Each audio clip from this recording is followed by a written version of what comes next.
We are live. No, we're not. Oh no.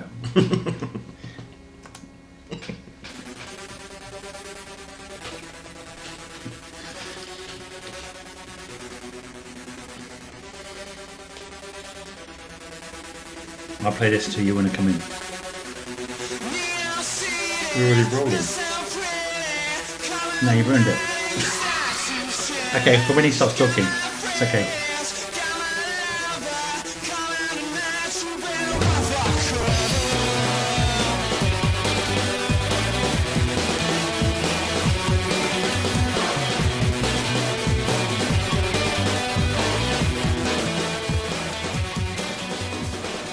Hello, welcome. This is Pompey Eclectic, and this is our second episode. Second.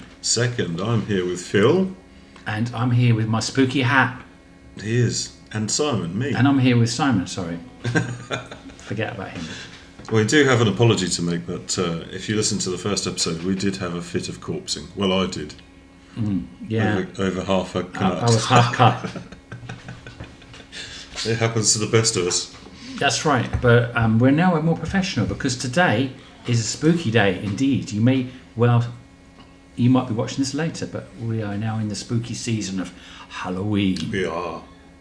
Ooh. And it is spooky, isn't it? And What's that? that sounded like a bird. A badger.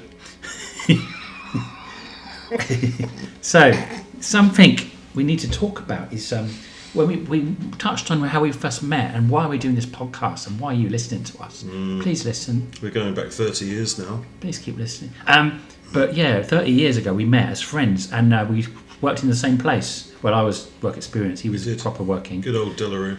Delarue Systems. Yeah, and that friendship flourished. And actually, I ended up moving in with him and his mates in a big 3-bedroom. Was it 3 or 4 bedroom?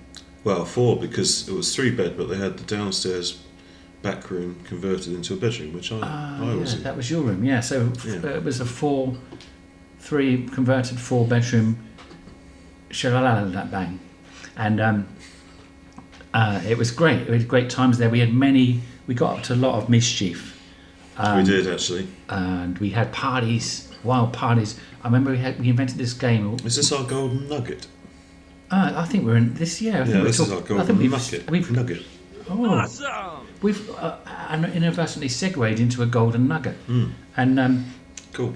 Carry on. So we were living in this place with a crazy Scottish guy called Gavin. Yes. And his girlfriend. He won't mind us calling him. And he was the one that instigated a lot of this craziness. He had this inflatable sheep, which he stuck outside. And actually, it was me.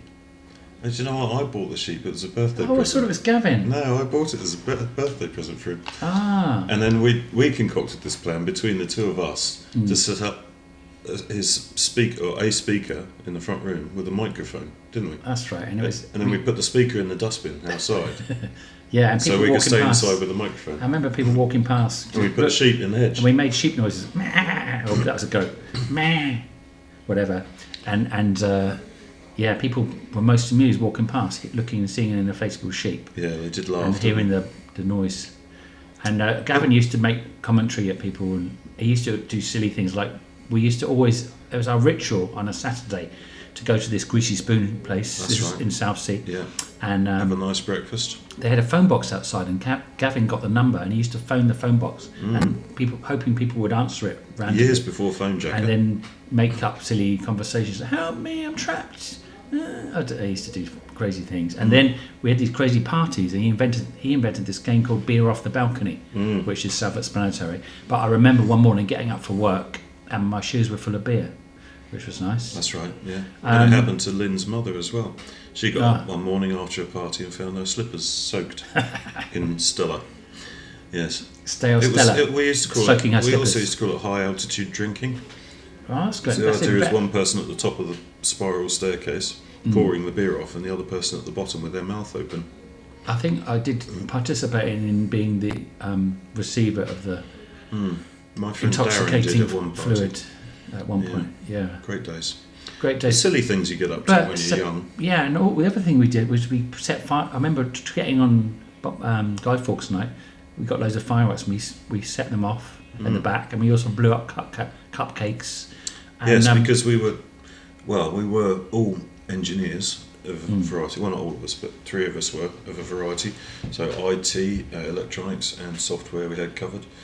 But I got some very large capacitors and a long cable, and I wired them into a plug so that we could switch them on from the mains. So we would insert the capacitor into a cupcake, a fairy cake, I think it was, wasn't it? Fairy cake, that's right. We're not American, sorry. And then we'd blow them up. Yeah, and one of them, I remember the hole that emerged. It was dangerous playing with, but these guys knew what they were doing, hopefully, with the mains. Yes, we don't try this at home. Yeah. But we were very safety conscious because we were all engineers. We knew what we were doing. Yeah. And I remember we had this nice big pumpkin, and a real pumpkin, and we ended up one day in a fit of rage smashing it all up and smashing a lot of the front room up with sticks. Well, it was more humorous than rage, I think. Well, I don't think we got a deposit back either way. When we left. No, landlord took the deposit, yeah. That was that was the only time I lived in Southsea, and I lived in Waterlooville most of my life, and had some great times, and go to the Southsea Pier watching the nightclub fights. Someone shouting in the background. Carry on. Yeah, some brilliant times. So that's a bit more about us and how we got to know each other. Ooh, I just remembered something. Yes. I think you know what you're going to do. Yeah. But those days, we still kept in touch, even though after we all went our separate ways at that point in the early 2000s. I moved to Cambridge, actually. And Simon stayed in Pompey and doing his thing. I know you moved to London as well, didn't you? We all kind of split up. Yeah, but we kept in touch. Yeah, and now we're back in Portsmouth for this podcast. I'm here for another few weeks before we're going back to Vietnam, where I live at the moment. But we're still being communication, I think, because the modern wonders of technology. And we're going to bring you more of these podcast episodes via those wonders of technology with Phil in Vietnam and me in the UK. And talking about technology, don't you have something to show us? I do. I have got, and I'm just for the benefit of people watching on video, and if you're on audio, you can look at our video channel on YouTube, which is Pompey Eclectic, and I'm just going to show this to the screen. If you can see this. Well, I'm looking at a strange. It looks like a sine wave on some kind of app. Yeah. And what is it detecting? This is called a ghost detector. Really? The app is Ghost Detector Tools, which is fantastic. And look, it's already come up with a word: friends. What? How did it get a word? Well, this is how it works. What it does, is it listens to the sound around and it picks up magnetic field, and it shows you when there's interference, which is supposed to be from a ghost. And it translates any words it hears, which are beyond our perception because they're very deep sounds or very high-pitched sounds. And it's got a dictionary. Wow. And it translates the words from the dictionary, and that's come up with the word friend. So it hasn't just picked up on us talking about our friendship. Well, it may have done, but it's from the ghost. It's not our words. Wow. So a ghost listening in might have heard that, and then it's picked that up. It said friend, yeah. So what are ghosts? I think we should get into our main topic because we want to use this Halloween time to discuss what are ghosts. Because I don't know what they are. What was that? Where did that come from? What happened to my voice? Oh, yeah, I know how that happened. Okay. Not so creepy. So today's we just want to talk about what we think ghosts are, because I've got a weird kind of radical idea what I believe a ghost to be. Ooh. Go on, tell us. Well, it's something weird because when back in pagan times, before we, we used to study. God was like nature and stuff like that, and we had more use of our extra sensory powers, as they call it. And some people say we have we just got a new word on the app. It says device. And there's lots of activity. Now someone's listening in. Now it says ambitious. Someone's listening in. But yeah, we used to have these ESP, and it was what some people call a sixth sense, and I believe it's some kind of telepathy, telekinesis, something like that. And what I was always thinking is, what ghosts come out at night usually, don't they? At night time, but what if we're dreaming, asleep, because the first school I ever went to, St. Peter's School, and on London Road. This long gone, the school now. It's been moved to next to Oaklands, but it was where it was originally. I dream even today. At night time, I dream of this school, and in my head, I have the entire blueprint. Because in my head, in my dreams, I'm walking around this school. I roam this school, and I roam around the playground. I roam around the classrooms, and this school is like ingrained in my head. I can't stop these dreams. And I was thinking, what if somehow this is projecting an energy into this place? So if someone is at that place at the same time, they're going to see this activity and perhaps get some kind of ghostly presence. Could it just be some energy that we're projecting? And there's no such thing as ghosts, no such thing as dead people coming back to life, or spirit, or their spirits, whatever. That's my take. It's quite far-fetched. Look, we've got another word. Yellow has come up on the app. Yellow. No, that could maybe be they your like hat, couldn't it? Maybe they like Coldplay. It could be.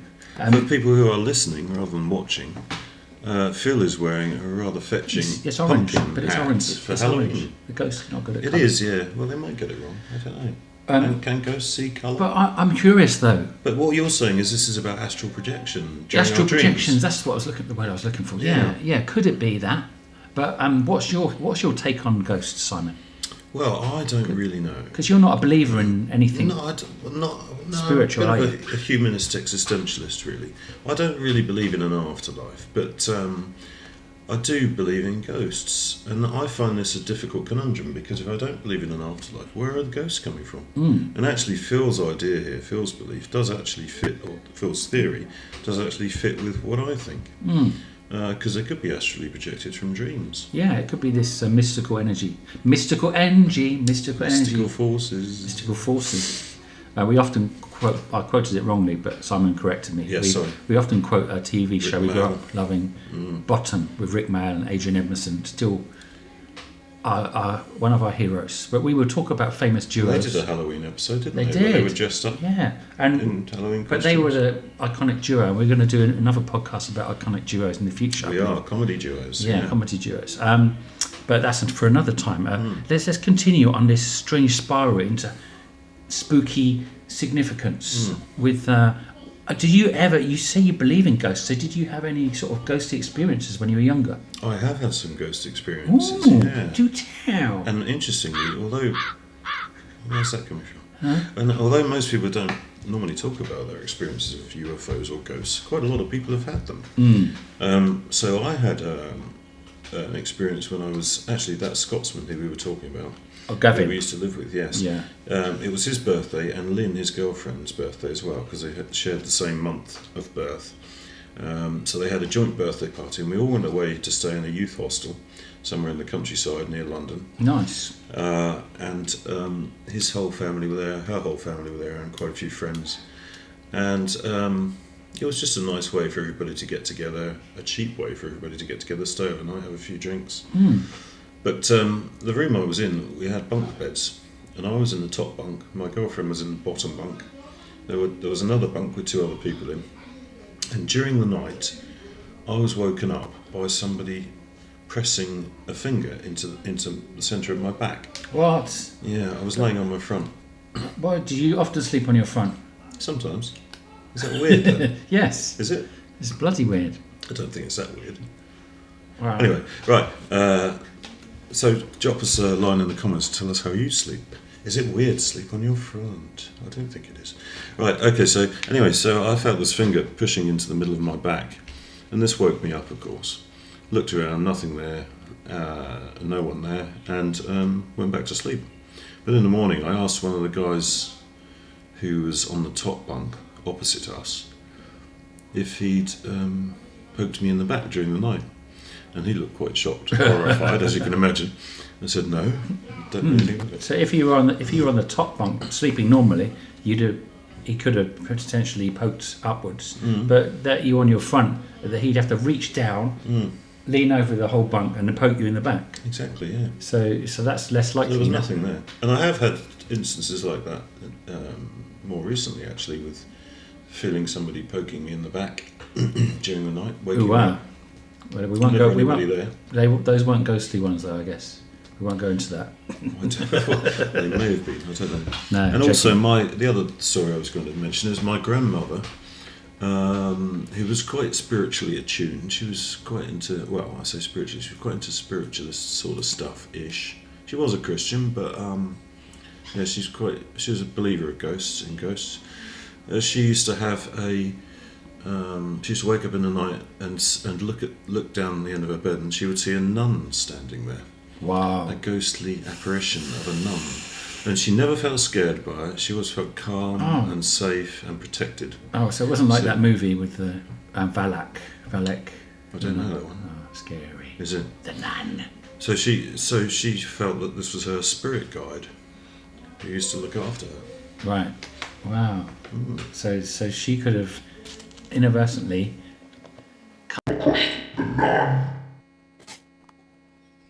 What was that? What happened? I think I know what happened. Anyway. You pressed the voice change button. Damn, don't spoil it. Okay, well, yeah. Okay. Well, I've got some spooky experiences of my own, actually. I lived in, as I said, I grew up in Waterlooville, and I lived in this little street called Winifred Road, and I lived at number 1 Winifred Road, house on the corner. And that something was always wrong in that house. I was young. I moved away from that place when I was like 11. It must have been when I was 7 or 8. And I woke up in the middle of the night, and I heard this noise. Mm-hmm. And right at the end of my bedroom was this big chest of drawers, and it was right near the door that came into the room. And I was in the other corner of my bed, and I looked out from my cover. I think I must have switched my light on. It must have been about 3 a.m, and I saw my little drawer. Oh, it was a big drawer actually. It had opened a tiny fraction, and I stood there looking at it. And then in front of my eyes, it moved again, opened a little bit, and I just freaked out because I know this drawer. It's not like you can easily pull it open or the wind to blow it. It's a hard to open drawer, and I kind of froze because the first thought was like fight or flight, and I didn't want to go over there to get to my door because I have to go past it. So instead, I hid under my covers. Yeah, it was mental, and I remember like under my covers, and I could hear this every few minutes, and I think and that was the drawer opening. That was the drawer slowly opening, and I finally somehow I fell asleep. I woke up, and I remember waking up in my mind thinking, did I just dream that? Because it was still in my mind. I had a weird nightmare. Then I looked over at the drawer with the daylight coming in, and it was right off the hinge. And I told my brother and my mum, and no one believed me. And I said, this drawer opened on its own, and it was full of stuff. It was heavy to. You couldn't just. I can't to this day think of anything that could have explained opening that drawer. In that same house, I remember I was walking up the stairs, and our cat was on the top of the stairs hissing at something. And I thought it was hissing at me, going mental. But then I felt this wind like rush past me, like someone was running past me up the stairs, and then the cat fled as it. So there was some weird stuff. And later, looking into this house, someone died in this house and got stabbed. I don't exactly know the full story, but I know there was a murder in that house. So again, that takes me back. Maybe ghosts are. Maybe I'm wrong with my energy thing, but thanks for that. There's one other story I've got, which is also in Waterlooville. When we moved to our new place in Waterlooville, I used to walk up the alley. I was on Stakes Hill Road. I used to walk up this alley to go see my friend, and on the way I used to pass this big house.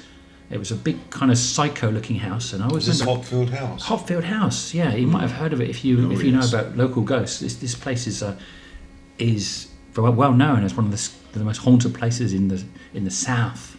But I didn't know that at the time. I used to walk there, and one day I remember it was this. Don't know when this was. I was about 12 or 13. I remember it was boarded up, and there was the top window was open, and I saw an old lady looking at me through the window. And that kind of freaked me out. And then later on I read about this place was the Hopfield House. And I've got some information here about Hopfield House. There's a website called Emily Jessica Turner.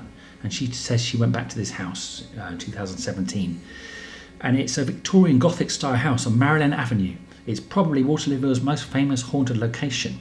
It was originally built on a hop field by an Edward Fawkes. He resented the idea of anyone living in this house other than his direct descendants. So the legend goes that Fawkes' malevolent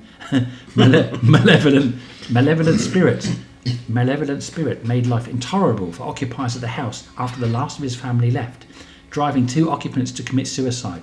Fawkes' grandson had gone against his wishes, renting the building out to a couple who had an unfortunate interest in spiritualism.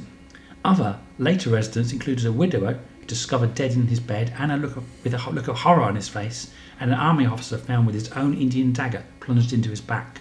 Oh dear. So, He can't have done that himself. that is... I used to walk past that, and so something was going on. I went back there as myself, actually, 2 years ago with my now wife, and I was sort of trying to look interested because they had places for rent. I was like, the guy come out.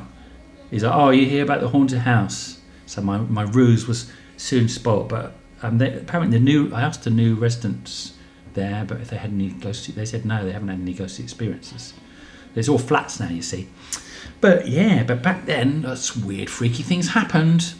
Any more ghostly experiences, Simon? Well, not experiences, but I was just going to mention a couple of things which I've read about and heard about in the last year or so. Which is, one of them is, and I can't remember what these are called, but the tree spirits of South America. So these are like ghostly spirits that live in the trees, and the locals will say, don't go near the trees at night, there's spirits in the trees. And this is quite famous down that neck of the woods. You might get slapped by a branch. Ouch. Exactly. And the other thing I was going to say is, interestingly, there's a bit of a meme going around in America about skinwalkers. Is that zombies? Sounds pretty scary, doesn't it? But this is what we used to call lycanthropy. Oh, werewolves. Well, not just werewolves, but humans turning into animals. Oh. Of any kind. So, but that's what they call them in America now, skinwalkers. Oh, right, okay. So if you want to find out more about what's going on with lycanthropy now, then skinwalkers is the way to search. I wonder if there's any skinwalkers still lurking in the woods. Or not. Quite likely. And the last one, finally, is the Hat Man. And this is a very interesting story. Is that the Mad Hatter? Apparently there's this experience that lots of people have had all around the world and reported of a dark cloaked figure with a hat. It's not a bowler hat, but something similar, like a very formal sort of black hat. Right. And they've woken up to see this figure in their bedroom, or they've woken up feeling a great pressure on their chest, as though someone's leaning down on their chest. Yeah. And so this myth or mystery is called the Hat Man. So if you want to search for more on that, it's all over the internet. Because it just seems to go in hand with sleep paralysis, doesn't it? Because a lot of people have that. It sound a bit like sleep paralysis. When you have sleep paralysis, can't say it. It can feel like 2 hands pushing you down to the bed or wherever you are when it happens. I had a similar thing when I stayed in Australia with some distant relatives. And it's another haunted area called Wentworthville, but that's I guess not so relevant. But I woke up and I couldn't move, and it was felt like there was someone there. So maybe I was visited by this Hat Man. Could be. Who knows? Let's have a quick check-in on the Ghost Detector Tools app. Okay. So there's been some words coming up. So, well, we already said friend, didn't we? That was right at the start, which is quite interesting, because we are friends. And we are. Yeah. Device, it said as well. Device, There's lots of devices around here. We've got laptops, mobile phone. Ambitious. That's nice. And then did yellow. And then it came up with Tesla. Oh, wow. And I'm assuming that's not the car. Well, this is the thing, isn't it? We're making assumptions here. But Tesla also, as a word, refers to magnetism. It's a word involved in that. And I was talking at the start, when I first talked about this app, of detecting the magnetic field in the area. So that's quite interesting. And then it said human. Right. Fair enough, we are that. Just about. Drinking, and I've got a glass of milk on the table, and there's loads of bottles of liquid, so and Grace was the last one. Wow. And you never quite know. I mean, it is open to interpretation, and Grace could be about the value or the sort of the emotion. What is it? What's Grace? Amazing Grace. Exactly. Yeah. Or it could be a name. Sometimes you get names on this ghost detector, and specifically you can speak out loud like they do on Most Haunted on the TV, and you can say, "Is there anybody there? Please tell us your name." Yeah. Please give us your name, and you do sometimes get a name when you do that. Wow. It's very strange, but Have you ever used one of those Ouija boards? I haven't. No. I used one once. It's an old one. A friend of mine's had grandparents, but I'm sure it was him moving it because he was messing about, so I didn't get anything you from can that. never tell because it could be one person, couldn't it, in the group who's doing it? Yeah. And that's the same with this app. I mean, I don't know whether it's just for fun or whether it's actually. I mean, it is supposed to be actually detecting words which are just got a new one. Deeply Motive, yeah. But I like to think it might be real. I have heard of people who have got two mobile devices together with the app running in sync or in unison, and it gets the same words. And it gets the same words. Which is pretty impressive, isn't it? That is very impressive indeed. And I think that's enough for our today's main topic. But let us know in the comments if you've had any ghostly experiences in this Portsmouth area, because it'd be nice to collate some kind of scary montage of stories. Yeah. And, okay. Yeah. We didn't really plan that out, did we? Didn't plan that out. No,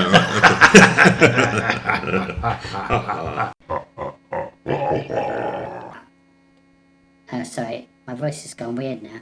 Simon? Yeah. All I'm going to say is half a canut. Let's golden thread time, is it? Well, that kind of leads us to our. Let's open the envelope a bit. Oh yeah! Welcome to the golden thread. Well, I should open up the envelope a little bit because there's not just ghosts. There's a lot of unexplained things called myths and legends. Mythical. And I was looking into some of these myths and legends. So I also like to call this folklore as well. Yeah, because last time... Because some people think a myth is something which may or may not be true or isn't true. But to us, we're thinking here about legends. Yeah, folklore. because last time we did true facts, apparently, from Portsmouth. But I thought, what are the myths from Portsmouth? And what are the myths and legends? So after I was exhausted from doing all that research in the last podcast, this time I typed in Google Portsmouth myths, and I got this website called Folklore Thursday, and I'm just going to read them. Is that lazy? Yeah. Well, let's do that last time. I'll start this time, shall I? Yeah, we'll do one each. Yeah. Okay. Well, this is some really important, not important, but because it probably isn't true. But this is a really interesting myth about Portsmouth, and it's to do with none other than King Arthur. Why is that funny? Okay, well, you hit the wrong button, didn't you? King Arthur, Portsmouth, is an unlikely bridge, believe it or not, between ancient Arthurian legend and the tantalising possibility that maybe he was a real person. That is tantalising. Well, because my tent has never been so large. Yeah. Well, this poem from an ancient Welsh lament, and the poem's called Geraint Mab Erbyn. Is that Welsh? There's not enough L's in it, so I can't be sure. I'll just point out that neither of us speak Welsh, so sorry if that's not great. Yeah, but it's a lovely language, don't get me wrong. Local Prince Geraint is killed in battle by Saxon invaders in this poem at a place called Lolongborth. I think you just say Longborth, you don't say Lula. In later Welsh romances, Geraint appears as a full-blown legendary figure, but this early poem is notably different. Mourning the loss of the Prince of the Flowers of British Chivalry, the poem reads as a genuine eulogy to the Devonshire prince. So what's this got to do with Arthur, you ask me? But, well, wait a minute. and I will tell you. I'll wait. But let me read a bit the first 3 stanzas of this lines, even of this poem. Okay, go for it. In Longbourth, Geraint was slain, a brave man from the region of Divnate. What's funny about? And before they were overpowered, they committed slaughter. I'm going to read that again. It's not funny. It's awesome. What is it? Divnant. Dine. Can you say it? Oh, Dave. Divnant. Why don't you just spell it, just in case, you know. In Longbourth, Geraint was slain, Okay. a brave man from the region of Divnate. It was really sorry for this. And before they were overpowered, they committed slaughter. So basically, this location of Longbourth is not entirely clear, but since the name translates as haven of ships, some historians identify it with the massive haven at Portsmouth Harbour. As for the Arthurian connection, there's another stanza that stands out. See, this is what I did there? Very clever, yeah. In Longbourth, I saw Arthur's heroes who cut with steel the emperor, ruler of our labour. Now, Arthur's mentioned in this poem, fighting alongside Geraint, and for the first time is described in any Welsh poem as an emperor. A 6th century battle in which a real prince dies alongside an emperor called Arthur. Could it really have happened? Is there any collaborating evidence? Interestingly, the Anglo-Saxon Chronicle in 501 AD. Not that Anglo-Saxon. Yeah, I Chronicle, know. The Daily It Star. has that story about Port and his 2 sons, which I mentioned in the last pod during my Pompey Origins. Check it out if you haven't. The actual wording from the article, itself, goes thus. Port and his 2 sons, Baida and Magla, came with 2 ships to Britain at the place which is called Portsmouth. They soon landed and slew on the spot a young Briton of very high rank.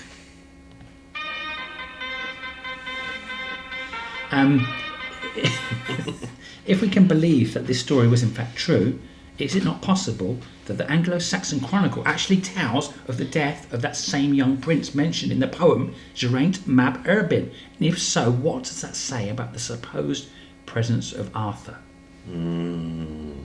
If there's any truth in this poem, or even in the Anglo-Saxon Daily Mail, then maybe Arthur was real, but probably not really. Well, what's your first myth, Simon? My first myth is Buster Crabbe, whose name he was Flash Lionel. Gordon. Yeah. Larry Buster Crabbe. Lionel. Oh, Lionel. Lionel Crabbe. Who's that? His nickname was Buster. And Buster Rhymes. he was a Royal Navy diver. Right. And as I understand it, and I may have this wrong, so forgive me if I have, but he was diving on a ship, which was a German ship. And this may have been between the wars or during one of the wars. But he was diving on a ship to do some recon. Wow. And he never re-emerged. So his body Wow. was lost. And the myth goes, the folklore goes, that he was never found. Wow. But I think you have some information on that, don't you? Well, I have been. First of all, I thought he might have been shot, but I think that definitely didn't happen at that time. But there was a body found in 1957. Okay, this is 14 months after Crabbe's disappearance. So there was all these speculations before that. The Soviets had captured him, taken him to the Soviet Union. There was shameful espionage about Commander Crabbe carrying out frogman tests, and But anyway, this body washed up, or it was discovered actually by 2 fishermen on the 9th of June 1957 off Pilsey Island in Chichester Harbour. The body was brought to shore in a landing craft, and it was missing its head and both hands, which made it impossible to identify. Exactly. So, using then available technology, obviously today we'd be able to suss out through DNA and stuff. But yeah, according to British diving expert Rob Hoole, the body had the same height as Crabbe, minus the head. I mean, including the head. We know what you mean. We know what you mean. The same body hair colour, and was dressed in the same clothes. So put two and two together in his two-piece diving suit, admirable pattern swim fins that Crab was wearing when he embarked on his final mission. But then they went to his. They went. Are you having a vocal apparently, malfunction? there was nothing sinister about the missing head and hands, and Crab's ex-wife was not sure enough to identify the body, nor was Crab's girlfriend, Pat Rose. So, you know, I mean, if I turned up with that head, would you recognise me? That's the question. Oh my god. Okay. Well, let's move on. My second myth is about, you know, I covered Arthur. So what else is left? What was Arthur famous for? It's my turn, isn't it? No, you just said you're crap one. All right.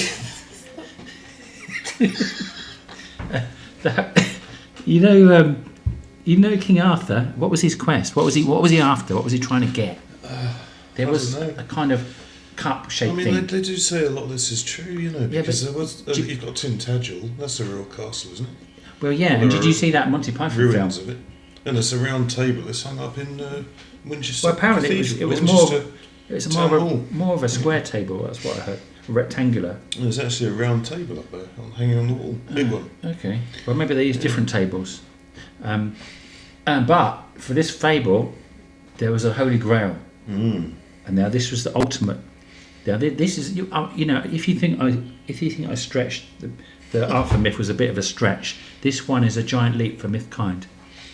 There's a theory from the deceased local historian Victor Peace Jones, who wrote a most tantalising pamphlet in 1998 called Glastonbury, Myth or Seven Mystery. It's not from the Anglo-Saxon Chronicle. No, not this time. Okay. So it might have some bearance in reality. Who knows? But Jones pieces together writings from numerous sources, including the unreliable historian Geoffrey of Monmouth, to put forward the idea that Jesus Christ came to England during his 20s and made friends with locals in what now is Havant. These days, a former English market town, more famous for its neighbour Lee Park, one of the largest council estates in Europe. Maybe let's not grumble about Lee Park. They're lovely people. No, well, I grew up there. Well, we may have a special guest from there who lives there currently. Oh, hopefully, in the next episode. Yeah. Excellent. But maybe that explains the holy feelings you get when walking around these places. Or is that holy? I never had a holy feeling. I had a holy feeling. A holy feeling. Through a series of ingenious arguments, Jones argues that Jesus was given a gift of a wooden cup when he left Havant to return to the Holy Land. It is said that this was the vessel from which he and his disciples drank communion wine at the Last Supper. I didn't know Came that. from Havant. And it is into this cup that drops of Christ's blood were gathered as he died on the cross. Same cup. After Christ's death, so the legend goes, Joseph of Arimathea visited Britain to return the cup that later became known as the Holy Grail. He returned it not to Glastonbury as many think, but to Havant, otherwise known as Avalon. This wacky take on the Grail myth declares in all earnestness that the Grail now lies hidden on nearby Hayling Island. Hayling Island. Wasn't Avalon some sort of mystical town to do with the Arthur legend as well? Yeah, so Avalon, yeah, Avalon. What's your source on all this then? It's a theory from Victor Pearce Jones, which is cobbled together from numerous sources, including an unreliable historian, Geoffrey of Monmouth. But the fact that there is a first-century Romano-British temple on this island, in Hayling Island, neither confirms nor disproves the possibility, but at least adds a certain amount of spice to the tale. Because there's quite a lot of Roman remains and, the Holy Grail and palaces and things all around England, southern England particularly. Fishbourne, I was thinking of, just down the road. Come on, I can't remember. Fishbourne Roman Palace. I can't imagine Jesus taking a day off going to Lee Park. That just doesn't make sense. Anyway, what's your next myth? And why would Joseph bring the cup back? Why not? Doesn't seem to be any. Maybe he was thirsty. Interesting. Needed something to carry his cider in. Okay, thanks for that. Right, okay, my next one is Wimmering Manor. Oh, that's a good one. Another haunted house. This is actually right in, north of Portsmouth. but it is actually in Portsmouth, and I think it's on maybe on Wimmering Road. Okay. Sevenoaks Road. I think it's Sevenoaks Road. Yeah, up in Wimmering between Cosham and Paulsgrove, and just near QA Hospital. Mm-hmm. And it's a ghostly building, a ghostly house where all sorts of strange things went on in the past. Wow. But you can check in with Most Haunted, which is a very well-known TV show. Oh, yeah. And they did an episode on Wimmering Manor. Wow. So that's worth a look. Interesting. Wow. Well, my next one is Perex and Ferex. Not postal services. Or Tipex. They are. Let's go back. There's two warring Celtic brothers called Ferex and Perex. At the head of Portsmouth Harbour stands Portchester Castle, which we talked about in the last pod. It was originally a Roman fortification built on the site of an ancient British settlement, originally known as Caia Peris by the Britons. But there's a legend that it got its name from these two warring Celtic brothers, Ferex and Perex. The story goes, two brothers went to war for control of the land after the death of their chieftain father, King Cecil. Ferex was defeated in the first battle and escaped to France, from where he returned to challenge his brother once more. This time things went even worse for Ferex. Perex slew his brother, then went on to build Caia Peris, Perex's castle, on that site where the Romans would later build Portchester Castle. Although Romans didn't build it, actually, it was built later. It was originally a fort, and then it was turned into a castle. So I've found a mistake in this. Whoever's written this website, you should be ashamed of yourself. What a Folklore Thursday. But anyway. No, we'd like to thank Folklore Thursday. Folklore Thursday. Great website. Apart from that, amazing. We've done a bit of research on that. And, great videos. We don't always use Wikipedia. But the story doesn't end there, however. Perex's mother had always loved Ferex more, and in punishment for murdering her favourite, she and her lady stole into Perex's room as he slept and cut him all to pieces.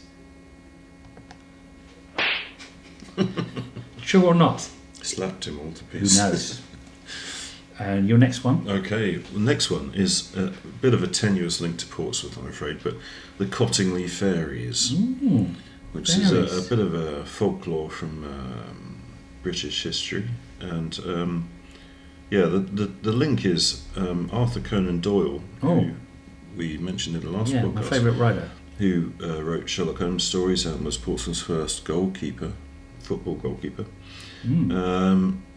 He actually lived and worked in Portsmouth, and he later in his life he got interested in myths and mysteries, and one of the things he was very interested in and actually believed was the Cottingley Fairies. Right. So this story goes that there were these two sisters, and in the early days of black and white photography, as children they photographed fairies at the end of their garden, because the old wives' tale used to go that there are fairies down the bottom of your garden. Oh yeah, I heard that one.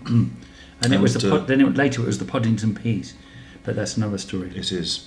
But so they had these photographs which were taken, early black and white photography. Exactly.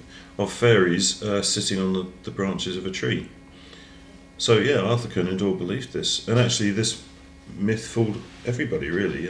Nobody was able to prove it wrong. The photographs couldn't be proven to be fake, and the story.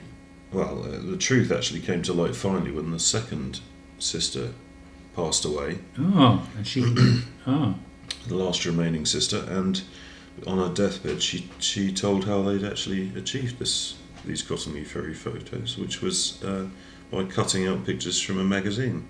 Wow. And then using pins to pin them onto the tree. Well, that's our first. To take the photos. So that myth is our first disproved myth. Exactly.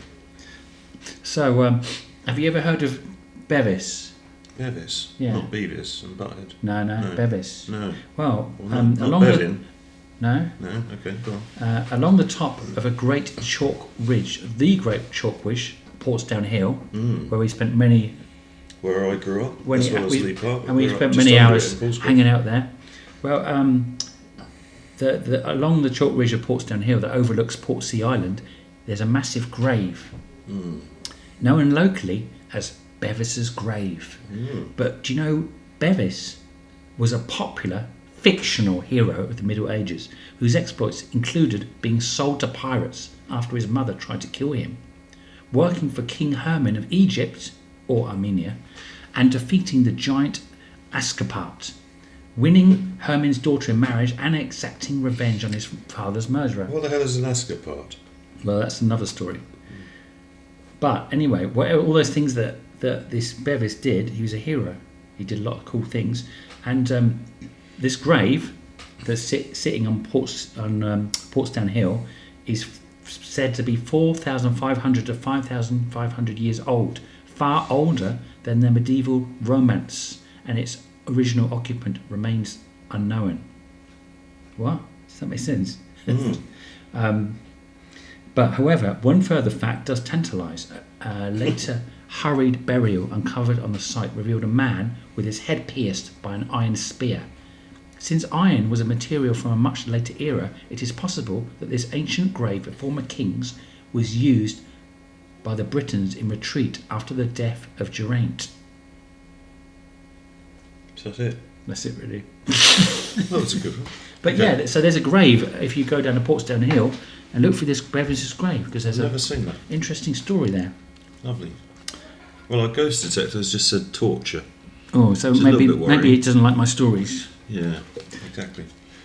Next. Okay, haunted library. Oh, now we're talking about Ooh, good things. And now we're in the heart of Portsmouth. Court Lane School. There's a first school in the north of Portsmouth, in Drayton, where I went to school. And there was always a story, a legendary tale, that there was a girl who died in a fire in the library in Court Lane School. Now, I don't know if there's any truth to this or whether it was just a tale that all the kids told each other to scare each other. She burned to death. But there was a really creepy feeling in the library. It was very dark, not well illuminated anyway, which didn't help. But yeah, there was definitely a strange atmosphere in the library at Court Lane School. Did you go there? Did you stay in there? Well, we used to have lesson periods in there. And you We used to sensed... sit there, but I was never in there on my own. Wow. Yeah, sometimes you just feel something's wrong with the place. It's the atmosphere. Definitely had an atmosphere. Usually when I go into a place, people say the atmosphere changes. Anyway, let's look at this. My last one, which Okay. is about strange lights in the sky. Since we've done ghosts, there's another weird phenomenon: unidentified flying oranges. They've been seen by humankind for many years, and UFOs are the modern expression of this ancient mystery. And Portsmouth has its share. The first UFO sighting to be investigated in the UK by the MOD happened over Portsmouth. On the 1st of June 1950, an RAF pilot reported seeing a bright, shining disc-like object in the sky flying eastwards over the Portsmouth area. 4 independent radar operators at RAF Watling confirmed an object travelling at 1,350 to 1,650 knots, moving towards and then away from the station. Since this mysterious sighting happened over the naval dockyard at Portsmouth, the Ministry of Defence set up an investigation group, the wonderfully titled Flying Saucer Working Party. This investigation looked into all aspects of this and other sightings, but finally concluded there was nothing to investigate. Yet, others who worked at the radar station complained the group never intended to investigate, but were more interested in suppressing reports of UFOs. For those who are convinced of the truth of UFOs, it's known as a classic cover-up. Interesting. And that was my final fact. Have you ever? I have got one more. But Got a myth, have even. you ever seen a UFO, Phil? Yes, Have you? I was in Spain. Tell Me and us. my brother were staying. So I can't remember where it was in Spain on holiday, and I saw this. It looked like a giant disc, round little moon in the sky, and then it was moving. And I was like, "Oh, look at my brother. What's that?" And then something tiny shot out the bottom of it and just went boom, really fast, sped away. And it was a sighting, and then the next day it was in the paper as a weather experiment. But I was like, nothing can move that fast. It just felt like weather balloons cover don't move up. that fast. Cover up. I've actually seen a UFO as well. Really? And that was in Portsmouth, which, Wow. strangely enough, I used to live in the tower, in the Lipstick Tower in yeah. Gun Wharf. Yeah. And during the time I was living there, in broad daylight... The Lipstick Tower. Sorry. Exactly. In broad daylight, I looked up at the sky and saw a UFO. Wow. Very clear, not that far away, and it looked like, if you've ever seen or get a chance to see the cover of the modern version, the modern book, which is originally by Carl Jung, and the book I think is called Man's Search for Meaning, Okay. and on the cover there's a UFO, and it looked exactly like the one on that cover, of that book. Wow. And people were standing around looking up at it, pointing, and then suddenly it was gone, and everybody just turned around, carried on walking, carried on with their business as if nothing had happened. Yeah, but Very strange. that's another question for another time, because we often pondered about the meaning of life when we were sitting up there looking at the starry sky of on Portsdown Hill, and people that is it just pranksters making these things like the crop circles? It's been proved to be bored farmers, people trying to get in the headlines and building these things, or is there more sinister things afoot? Is that your final? I've got myth? one more. Here we go. One more myth. Yeah, and this is more of a legend, really. This is all true, of course, this one, but it's become the stuff of folklore. That the D-Day landings were planned and commanded from Southwark, Whoa! which is just to the north of Portsmouth, just over the back of Portsdown Hill. Wow!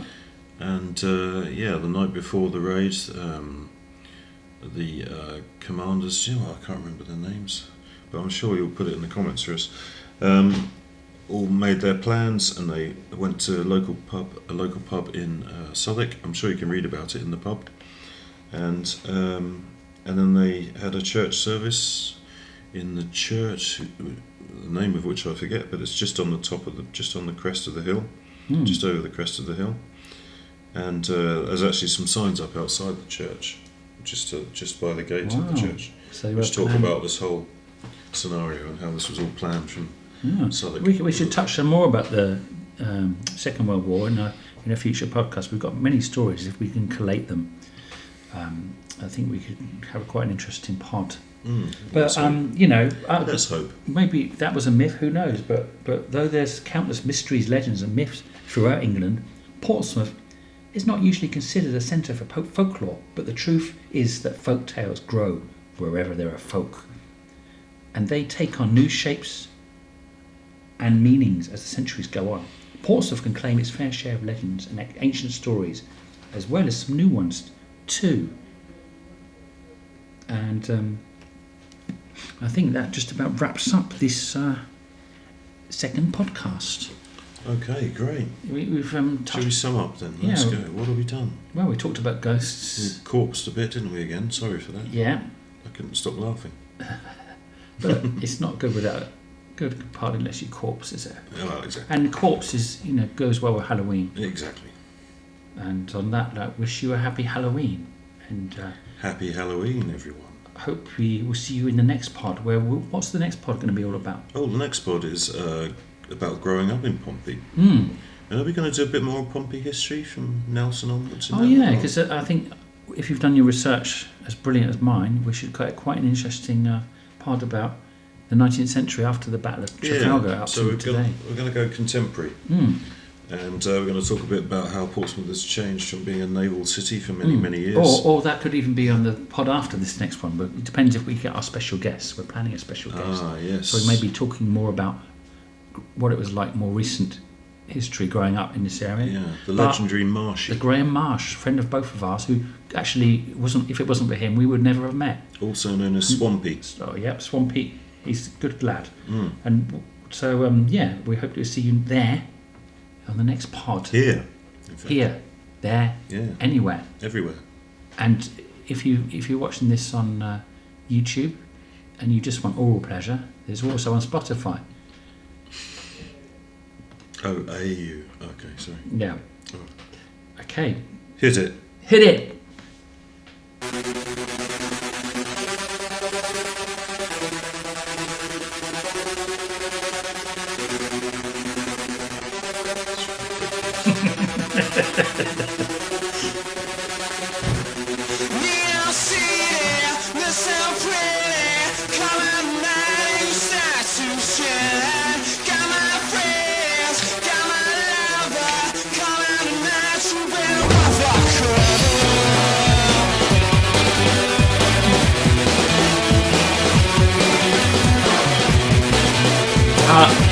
I just felt beer. Oh, damn it. Ginger beer, not alcohol. Bye.